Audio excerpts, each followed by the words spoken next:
2 years after World War II, America was rebuilding, families were returning to normal life, and the world was stepping into a new era of hope and stability. And in the pockets of everyday Americans, a small copper coin was quietly traveling through the country, the 1947's Lincoln Wheat Cent. A coin that today can still surprise collectors with rare grades, striking errors, and some impressive auction results. Support our effort. Subscribe, like, and share so that we can bring you more videos like this. At first glance, the 1947's penny looks simple. It has Lincoln's familiar portrait on the front, the wheat ears on the back, and a tiny S mint mark under the date. But what makes this coin fascinating is the story it carries from post-war America.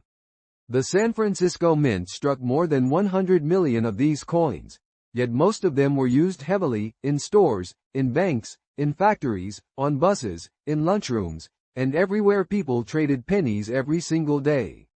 Because of this heavy use, most 1947's pennies you find today are brown, worn, and scratched, worth only a few cents.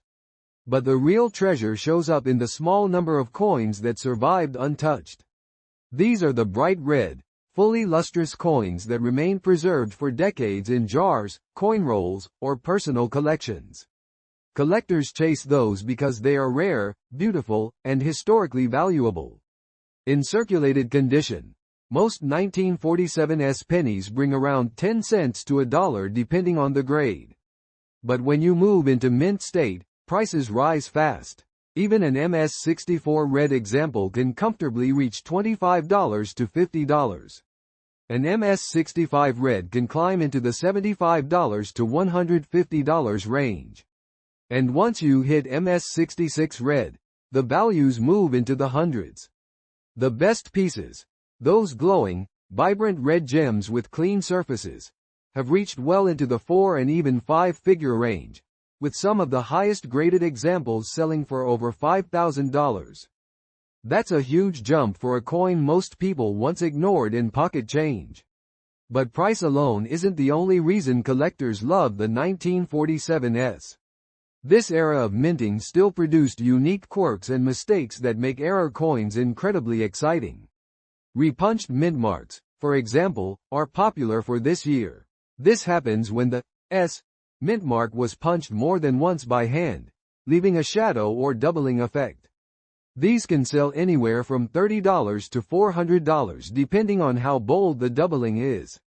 Other 1947's errors include die cracks running across Lincoln's face or hair, cuts where parts of the rim broke off the die, clipped planchets with a curved missing edge, and off-center strikes that range from minor to dramatic. A strong off-center 1947's with a visible date can easily bring several $100s. A double-struck or broad-struck piece can fetch even more, especially if the coin is still bright and attractive. These errors remind collectors that the minting process back then wasn't as precise as it is today. Machines were older, dies were used longer, and quality control wasn't nearly as strict. That's why every error tells a little story. A moment when the machinery slipped, when a planchet misaligned, or when a die cracked under pressure. And because the San Francisco Mint struck fewer pennies than the other mints in those years, certain 1947's mistakes are much harder to find. Looking deeper into the history, the 1947 penny carries the atmosphere of a recovering world. Soldiers had returned home, new families were forming, industries were booming. The Lincoln Cent was one of the most familiar symbols of everyday life, quiet, simple, and trusted. Holding a 1947's penny today feels like holding a piece of that time. The transition from war to peace, from rationing to rebuilding, from uncertainty to optimism.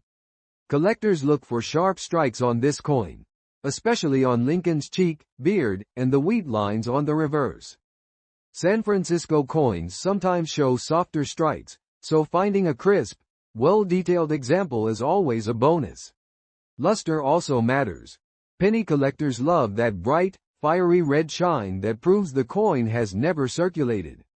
Before selling, it's always smart to check a 1947's penny under magnification for errors.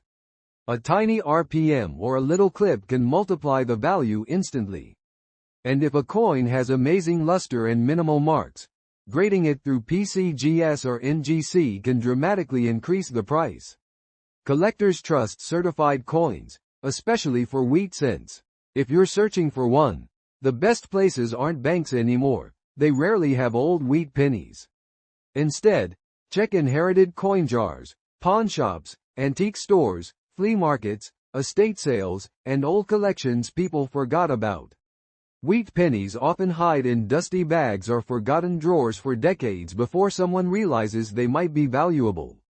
If your coin is common or in low grade, eBay, Etsy, or Facebook Marketplace are good selling platforms.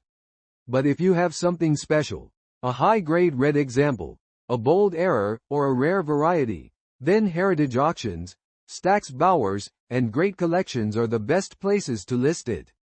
These auction houses attract serious collectors willing to pay serious prices.